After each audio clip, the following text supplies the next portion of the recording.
Welcome to the Teaching Journeys podcast, hosted by Dave Roberts.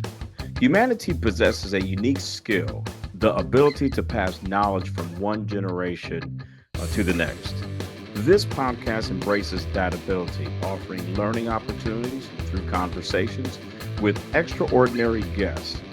Dave aims to leave a positive mark on individuals around the world. So before you dive into today's episode, please share this podcast with your network, including friends, family, and colleagues. And please consider leaving a rating or review.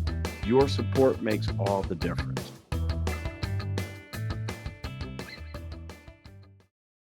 Hi, everyone, and welcome to another episode of the Teaching Journeys podcast. I'm your host, Dave Roberts, and today it is my pleasure to have as my guest Dr. Jennifer R. Levin. Dr. Jennifer R. Levin specializes in unexpected and sudden death, trauma, and post-traumatic growth. Jennifer is the founder of Traumatic Grief Solutions, a company that supports leaders in business through crisis and preparation for unexpected death and trauma. Jennifer is a licensed mental health therapist in California who received her doctorate from UCLA and her master's degree in clinical psychology from Pepperdine University. She is also a recognized fellow in thanatology, the study of death, dying, and bereavement. Jennifer has over 30 years of experience speaking, providing trainings, consultation, and professional grief education to businesses, mental health professionals, clergy, and first responders working in the field of sudden or unexpected death. She is the host of the podcast, Untethered, Healing the Pain from a Sudden Death. Her upcoming book, The Traumatic Loss Workbook, Powerful Skills for Navigating the Grief Caused by a Sudden or Unexpected Death, will be released by New Harbinger Publications in July of 2025. Dr. Levin is skilled in conversing with employees and business leaders about topics that are difficult to discuss so they can stabilize and thrive in the chaos that often occurs with an unforeseen loss and trauma. Her expertise in traumatic grief helps businesses minimize disruptions and leaders create a culture of caring. Jennifer, welcome to the Teaching Journeys podcast. I am thrilled to have you as a guest contributor today. Dave, glad to be here. We were introduced, I think, by a mutual friend. I think it was Diana Wiska, and we had a conversation a few months ago, and I really aligned with your work with traumatic death and traumatic grief, and also like the fact that you're proactive with businesses to plan before crisis occurs. Because one of the things I learned from a very wise supervisor is be proactive and not reactive. So that your approach really resonated with what I've been taught in the human service field. So I was very anxious to talk with you about your work and what you do at Traumatic Grief Solutions, among other projects that you have going on. So Great. Well, I'm excited to share it with you. Jennifer, my first question for you is, please tell our listeners about the experiences that have shaped your life path and your life passions today. I feel like I have taken a very long and indirect journey to get to where I am today, but it's how I was meant to get here. I think early on, it's the exposure to my family, my grandparents, and then really the people that I've met along the way. My good grandmother was really active in my life growing up. And when I was in high school, I volunteered at a nursing home, and I walked in and it was like, wait a minute, why are all these older adults lining the halls of the nursing home, and great grandma's out there being active, swimming like a sailor and living life large. So that got a lot of curiosity. I was really close to my grandfather, and he died of cancer. And his dying process happened when I was in school, when I was working on my doctorate. The National Cancer Institute actually paid for my research. But his dying process happened when my son was just born. And it was such an interesting process to watch one life come into the world and one life end, and the bond he had with my son, and just, I don't know, really see the circle of life happen. I really believe my son extended his life. I was just the vessel of taking my son to see my grandfather, but that was just really, really powerful for me. I knew I really wanted to be in the helping field. My doctorate was in public health and research, and I kind of left UCLA with my tail between my legs because I didn't want a career in research. From there, I became the director of a hospice and did that for a while, and then realized I really want to help people. So I went back to school and became a therapist. I knew I wanted it to be in grief and cancer because that was my agreement with the National Cancer Institute since they paid for everything. I saw so much of that in hospice as well. So that's when I started off, is working with individuals living with cancer and who were with metastatic disease and who were dying and their families.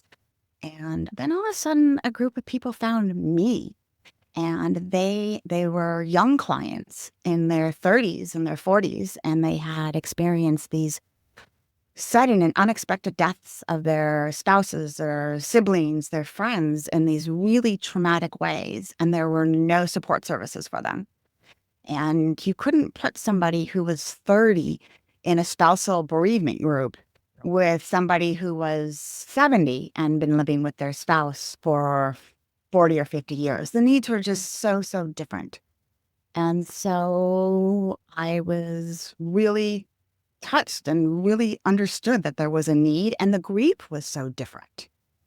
And it was just a very different than expected type of grief and loss. And so I started to really develop services that were specific to this group of clients. And I found more clients came to me, and I started getting phone calls from businesses and schools and community groups when there were crises, like we just had a death and we have no idea what to do. So I would, go on site and provide services. And then COVID came along and vice principal would die. And so then everything came online. And so things just kind of wove their way around and took me to where I am today. And I couldn't be happier. I still work with several clients who have cancer because that's always a very important part of my life and my work. But it's primarily all about sudden and unexpected death. I have both the clinical practice and then traumatic grief solutions. Tell our listeners about Traumatic Grief Solutions and what services you provide and the impact that you believe those services have had on the individuals and organizations that you serve. Yeah. So after a decade of going out and providing crisis support to businesses and community groups and schools, it was like, okay, there's so much that could be done in advance. And if we were preparing, because I just remember people saying over and over, gosh, I wish we had been prepared, or why didn't we think of this ahead? And so last year, I officially launched Traumatic Grief Solutions. And our mission is really twofold. Number one, to provide crisis support services. But really, what we are passionate about is to help businesses prepare in advance using a process of proactive planning. It's a 5-step process to prepare for, and it's not mass shootings, although, we can address that, but it's just the unexpected health crisis. It's an unfortunate suicide. It's an accident. It's things that just happen in our daily life, so that when they do happen, the business leaders can focus fully on supporting their employees, and not running around figuring out what we're doing. And it minimizes the disruption. It minimizes the business loss. And we also help with programs that create, a trauma-informed and grief-sensitive culture. So it's not all death. I mean, right now we're in the middle of the Southern California fires, and I'm providing a lot of trauma support. So sometimes it's the unexpected. Death, trauma, something that's going to take such an emotional toll on businesses' employees so that they can support them.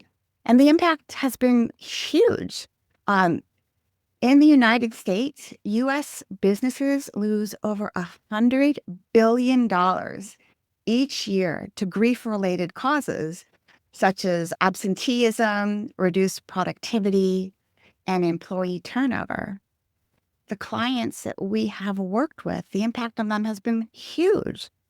They've been able to develop communication plans for what happens if there is a suicide. How are we going to handle that? Clients who have more high-risk employees, like getting in the industrial field or, a warehouse or something where the death rate or accident rate, I should say, is higher. They've used our services so that they can plan in advance. We've helped employees or HR departments train. We've trained them so that they can feel more confident in how to have difficult conversations. We just did a training with a group of leaders, one of them who has a metastatic disease, and they're a key decision maker in the business. But we brought everything to the forefront. We made a plan. What's going to happen when X, Y, and Z? And so things are no longer the elephant in the room, and we're facing it ahead of time rather than rushing around when something happens. And I think, as I mentioned earlier, the proactive approach is just a much better approach to take. Particularly, you want to do the planning before crisis occurs, when there's quiet time. You sit down with your organizational team. You maybe analyze other particular catastrophic situations or crisis situations that happened and find out what you learned from that, what we did well, what can we do better, and how can we plan in the future as well.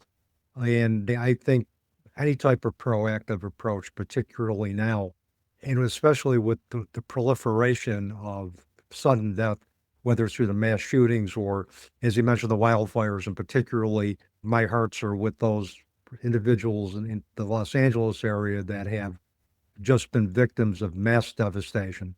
It's important that we have more proactive approaches to deal with these things before they happen.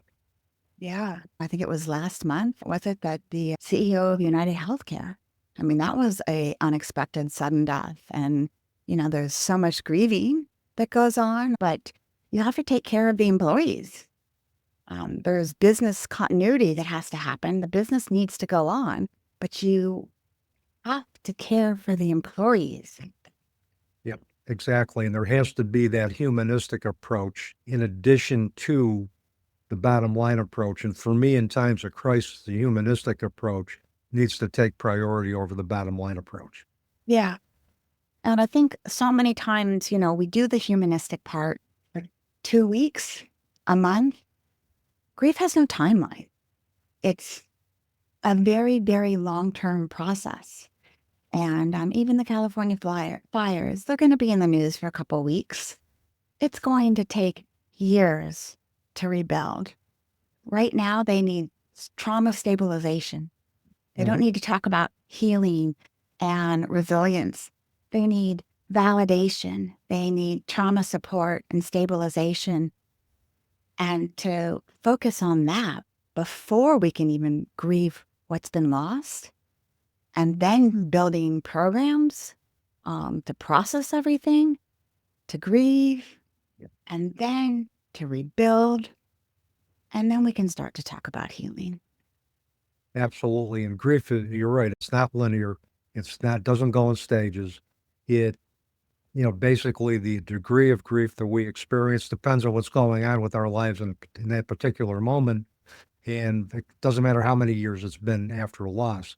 But the other thing that strikes me about particularly the devastations through the wildfires, hurricanes, is that there's also those associated losses that go along with it, which I think makes your work a lot more challenging, because individuals who've lived in their family homes for 30 or 40 years, they lose their history, they lose any type of heirlooms, anything that reminds them of the generational history of their families. Those things can't be replaced, in addition to the loss of life.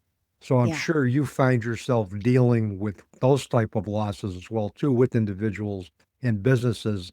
And I would assume, Jennifer, that a lot of your proactive planning goes around those associated losses as well, too. Yeah. So we call those secondary losses. The Yep. primary loss is the event itself, and everything else is a secondary loss. And I remember one of my clients made a comment once, they don't make condolences cards for secondary losses. No, they don't. And they go on for so long. And sometimes they don't come up. You don't realize some of those secondary losses for months before you're realizing, oh my gosh, I didn't even think about that. And so a lot of the work is identifying all of the secondary losses associated with the primary loss and learning to grieve those and figuring out a way what you can integrate from the primary loss into your life as well. Yep.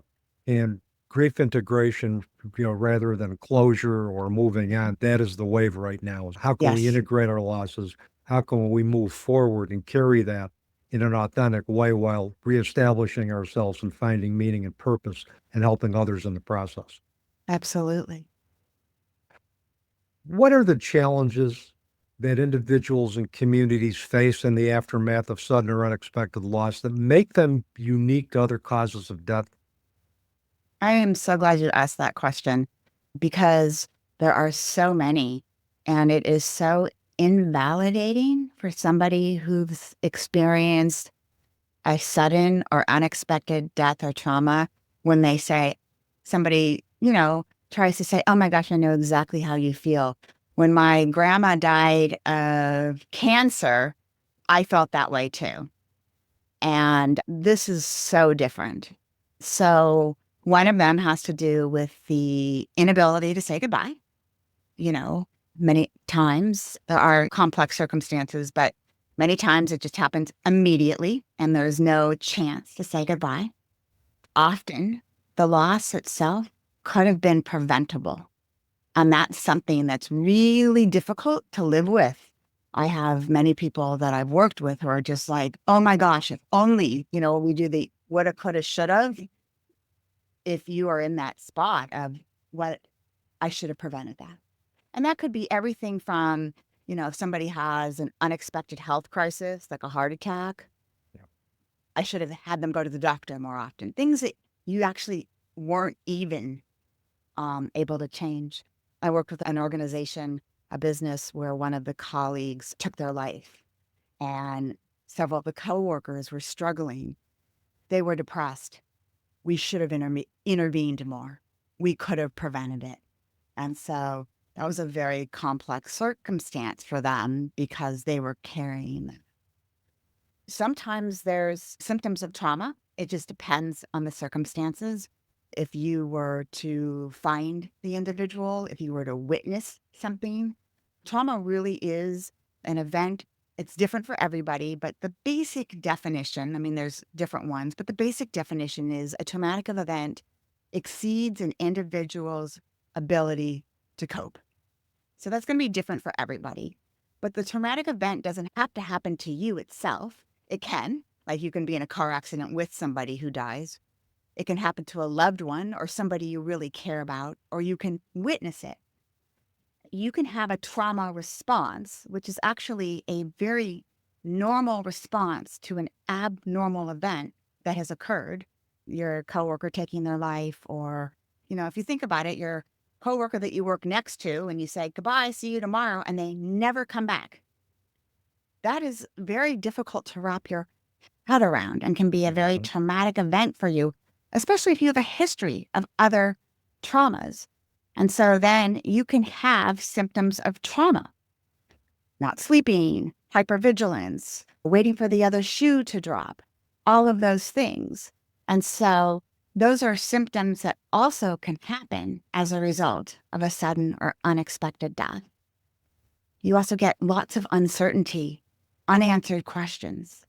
If somebody dies from cancer, congestive heart failure, we usually have a pretty good idea of what happened.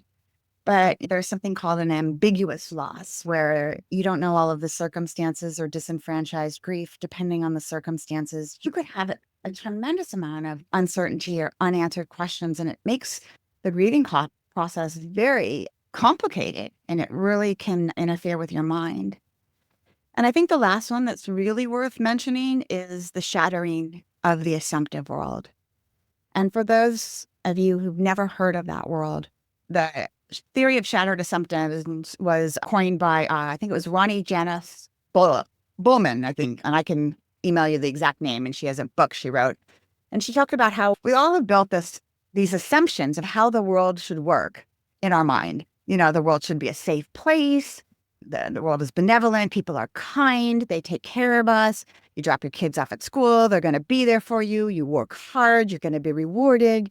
And then when something happens that's traumatic or somebody unexpectedly dies, all of these assumptions you have about the world of being a good place and everything is just shattered, and the rug is pulled out from underneath you. And you feel like you're living in an unsafe, chaotic environment. So those are some of the things about what makes an unexpected or sudden death different. There are generalizations. It's not going to be the same for every single person, but those are some of the major characteristics. And when you mentioned rebuilding the assumptive world, I think this is something I think also Colin Parks might have, I think he might have wrote a book edited a series of essays on how the assumptive world gets shattered after catastrophic loss and steps to rebuild it. But one of the things that I believe it was him that had mentioned is that rebuilding the assumptive world is at the heart of every loss. Is that in order for us, and I'm paraphrasing this, in order for us to get through grief, we have to rebuild our assumptive world, because if we attempted to engage in a world after loss with the same beliefs that we had prior to loss, we're probably not going to be very effective doing that. Yeah. So essentially we have to, and I, from my own experience with my own catastrophic loss, I had to really take a look at my values, my priorities, and everything was out on the table. And I had to determine what's going to stay, what's going to go, what's going to stay, but what's yet going to get expanded upon. And, how does my world look now, and what is my belief system going to look like if I am going to re-engage with meaning and purpose in a world that's now permanently different because of loss? Yeah. Takes a long time. You have to test things out again. You have to create safety, find new people. It's a hard process. It definitely can be done. We need the assumptive world to feel safe and be able to navigate and live. Otherwise, you can't get out of bed in the morning. And we definitely rebuild our assumptive world, because in the beginning, many of us don't even know it's there until it's shattered. And, then we wake up and say, where do we go from here? Yeah, absolutely. What types of strategies do you offer individuals and organizations facing the challenges presented by sudden or unexpected loss? So are you talking about if they've already experienced the crisis? Yep. Yep. So it depends when. Like, I worked with an organization at the beginning of the year, and their loss was in September. So we did a lot of debriefing. They weren't in the crux of it. They were still in a lot of pain. So we kind of went through what had happened, and we kind of did like a post-mortem in a way. We did a debrief, and that surprisingly was the first time they had all been in the same room. They were on a field trip, and it was the first time they had all been in the same room to talk about their experience. And so we did a lot of debriefing and talking about what they would do differently next time and making a plan. Sometimes I'm called in and I am there within 24 hours. And some of my staff, and we're there so quickly, and we make the crisis plan. We, look at what I call high risk. These may be people, like for the example I gave you, when there was a suicide and that individual had 4 or 5 colleagues that were supporting the person who took their life, and they're walking around thinking, we didn't do enough. So we might make a plan for these high-risk employees. Traumatic Grief Solutions offers something called grief guides. And so that's like psychoeducation. So we have one specific to suicide. So it's information that a business can send out to all of their employees. It talks about suicide. And then there's a grief guide on coping with intense symptoms of grief, what you can do, where you can go for more information. A lot of the EAPs, businesses usually contract with EAPs, and I've seen many of the information that an EAP will send out for grief.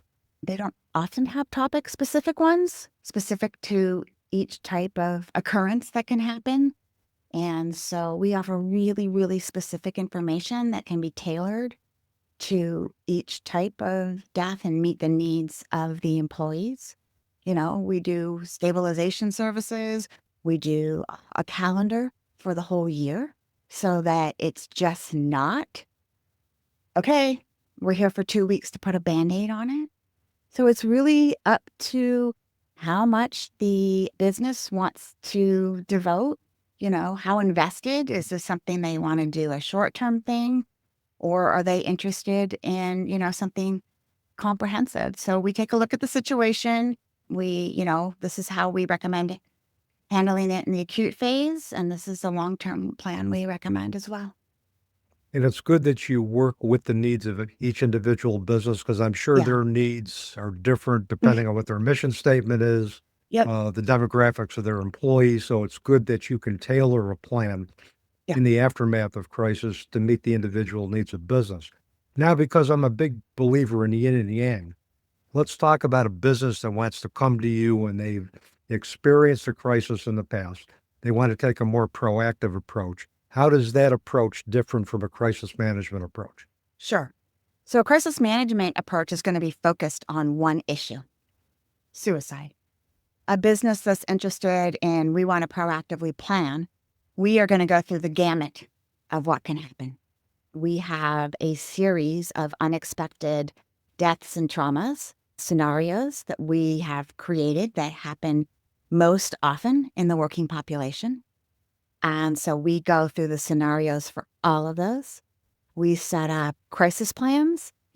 Most businesses have a crisis plan for a fire. They have a crisis plan for a different type of natural disaster. And so we say, okay, let's write your crisis plan for all of these. And so you've got your templates, your communication templates, your crisis plan, those grief guides. We have them for each one of those. So no matter what happens, if there's a health crisis, if somebody were to die from an accident, you are set up for any of the above scenarios. And then if and when one of those were to happen, we're available to provide consultation. You can never predict these very specifics. There's always something, but then you're set up with the basics. We've worked with businesses where employees have died on vacation. They've died at site. They've died off site. They've died on the weekend. And so we think through all of those things. How are you going to handle it in each one of those? Who's going to communicate the information? How is information going to be done? And so we have a plan that goes through each and every one of those steps. And really, the people we've worked with have talked about how it's just like, okay, it's like, after you go and if you've set up your own estate and everything, it's not exactly your favorite topic, but there is a little bit of a sigh of relief of like, okay, I've got that done. And now, if something happens, we're in good shape. We'll do training such as cultural competency in grief.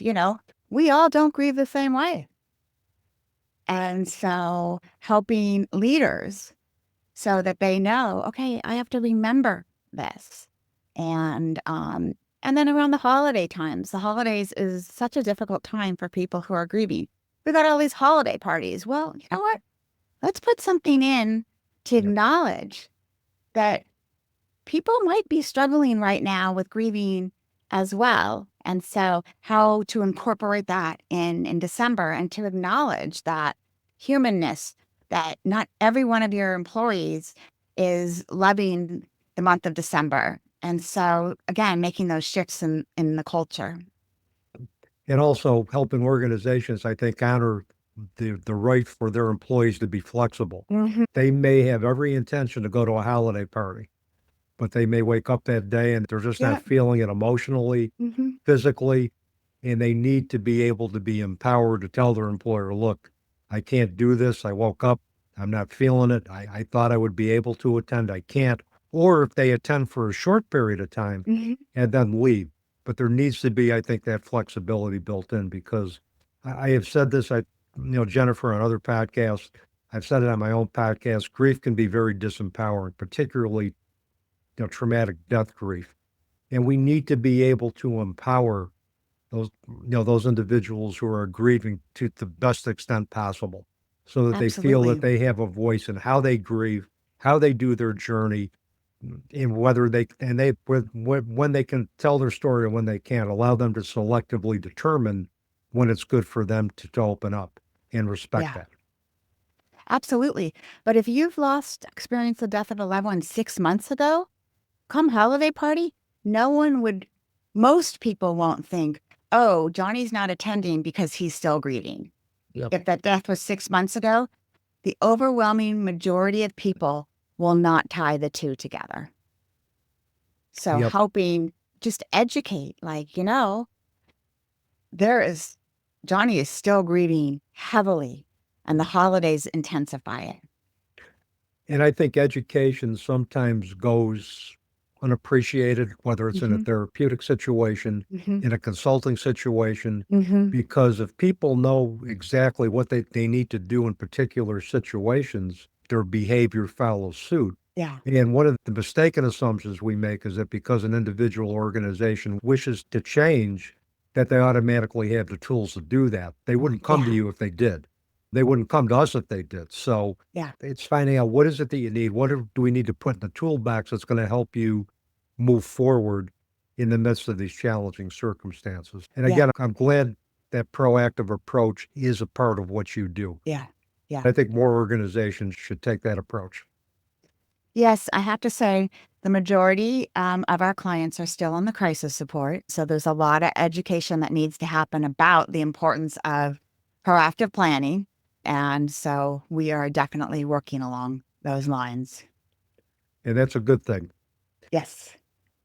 I found this passage in your LinkedIn profile, and I'm going Mm-hmm. to read this for our Yeah. listeners. I'm fueled by a profound belief in the human capacity for healing and growth. Mm-hmm. Every interaction reinforces my conviction in the transformative power of love, connection, and resilience.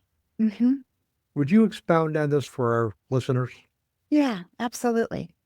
So, as I mentioned before, Traumatic Grief Solutions was launched.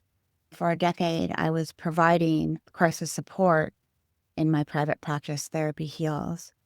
And, when I would go out, there was, so much pain and so much loss among a community. And, usually when someone experiences a traumatic loss, it's the worst thing they've pretty much ever been through. They'll say, I don't want to go on without so and so. I feel blessed and honored that a lot of times I get to work with people for years, see them in the absolute worst, rawest, if that's a word, moment of their life.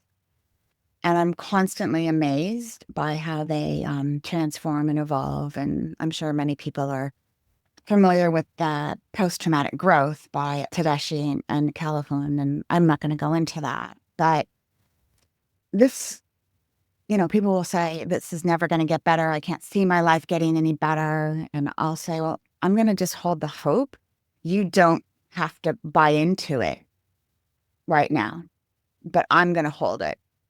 And we transform and evolve, but it doesn't happen alone.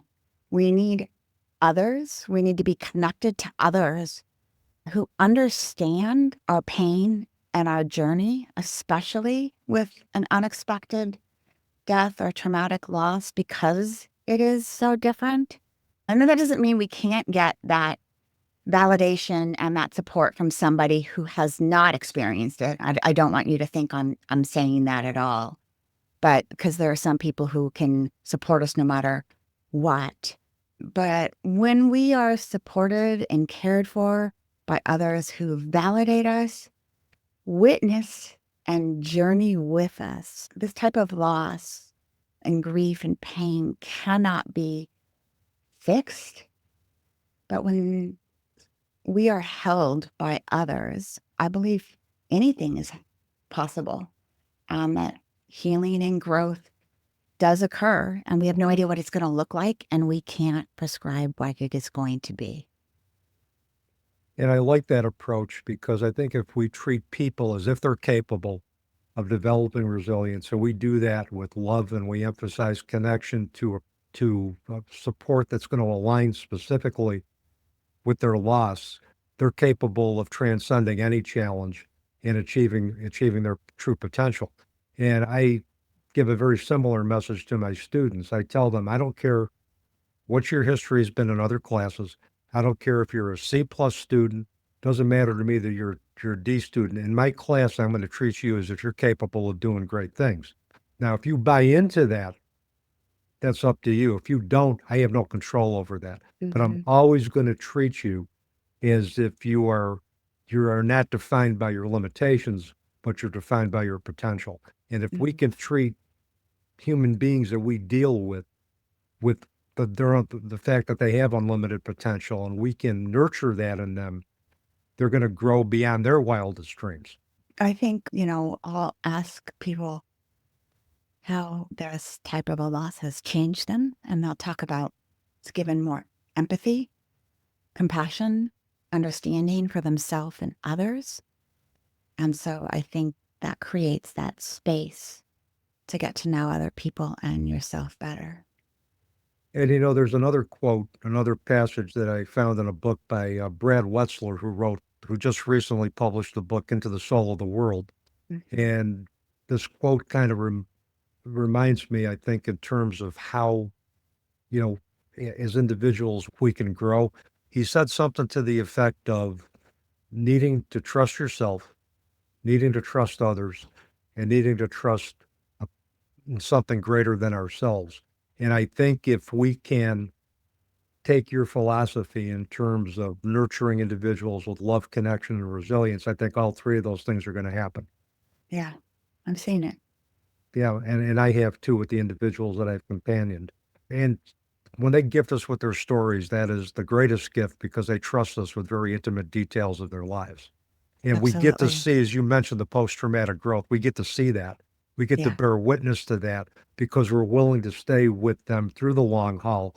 Yeah. I'm paraphrasing another philosophy of Tedeschi and Calhoun called expert companionship. We're willing to stay with them in the long haul.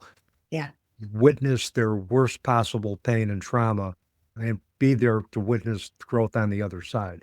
And that's why I keep doing what I'm doing, because I get to see that. Yeah. Yeah. Otherwise, you just couldn't do this work. No, you couldn't. Just shifting gears for a minute. Tell our listeners about your podcast. I think it's Untethered, Healing the Pain from a Sudden Death. Absolutely. I wanted to create a podcast that was specific to traumatic grief, sudden and unexpected death. The first 10 episodes are completely educational in nature. They're by me. I'd actually like to go back and redo them at some time because I've evolved and I think I could do a better job. This was probably 4 or 5 years ago, maybe 3, I don't remember. After that, they're all interviews with either health professionals or individuals who have been courageous and brave enough to share their story in service of helping others. I think it's amazing because of the vulnerability. I have one family, there was a suicide of a daughter, and one of the podcasts is the parents sharing what happened. And the next podcast is their 2 daughters sharing about the loss of their sister. There's just so many, and many of the health professionals have experienced a traumatic death of themselves. I've got some great, well-known leaders in the field and some individuals who just bear their soul, and I'm proud of it. I took it off this summer. I was finishing up my book, and I needed to stop, and I was going to release it this last week, but due to the fires, I did not. A lot of my base is in Southern California, and I just didn't, out of respect to the individual who I interviewed, I just am going to wait until next month to start it again. Yeah, and I think that type of integrity needs to be lauded in terms of recognizing, and there's a time for everything, and timing is everything, and particularly with the catastrophic events in the Los Angeles area. Yeah, I mean, I think, being sensitive to when you're releasing certain information, it could be a trigger for the clients that you're working with, I think is something that, we all need to be mindful of. And I want to make sure, she was brave enough to tell her story, and I want to make sure that her story is going to be heard as well. Absolutely. And that's the other side of the coin with that. So, Jen, if you're going to leave our listeners with one thing today, what would that be? Well, if I'm going to kind of address two different types of listeners. If you're someone who has experienced a sudden or unexpected loss, of course, this is most likely one of the most profound, difficult experiences in your life. And I just want you to know there's always hope, and you will never stop loving, grieving, yearning, and caring for your loved one. But you can still have a meaningful life and hold multiple emotions at the exact same time. It takes time, but don't give up, because you can get there. And if you are a business leader, please invest in those who work with you and your business, and plan for advance, because unfortunately it's no longer an if, but a when something will happen. And being prepared just protects your most important assets, which are the people who work for you. Thank you for that. And my last question, how can people contact you about the services that you provide or contract with you for your services? What's the best way for them to do that, Jennifer? So I don't need all my social media things. So the best thing to do is to go to my website, because it's all on there, which is Traumatic Grief Solutions. And then, of course, the www, or you can email me at jennifer@traumaticgriefsolutions.com. And I'll make sure that your website and email information gets into the program notes, so that people And my will have LinkedIn that handy. profile. Yeah. So And I'll make sure your LinkedIn profile gets in as well, too. So, Jennifer, with that, thank you so much for spending time with me today. I enjoyed our conversation, and I hope we can have future conversations down me the road. too. Thank you for inviting me to join you. I very much appreciate it. You're welcome. And with that, that's a wrap on another episode of the Teaching Journeys podcast. I'm your host, Dave Roberts, wishing you peace.